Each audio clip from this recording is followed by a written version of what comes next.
ভোলে বাবা পার করেগা ধারাবাহিকে ছুটি আন্টি মানেই এক আলাদা আবেগ।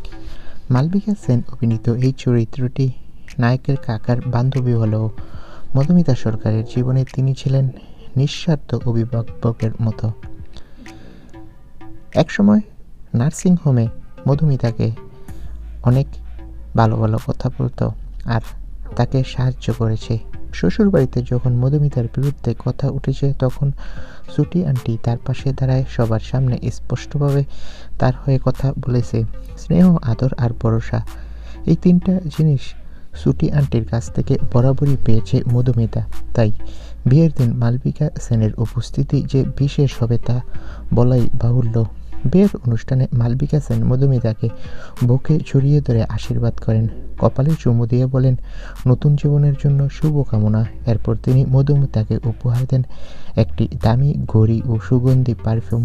সময়ের মূল্য আর জীবনের সৌরভ, এই দুইয়ের প্রতীক হিসেবে অনেকে দেখছেন এই উপহারকে। তো বন্ধুরা, ছুটি আন্টি মধুমিতার বিয়েতে আসায় তোমরা কে কে খুশি হয়েছো কমেন্ট করে জানাও। ধন্যবাদ।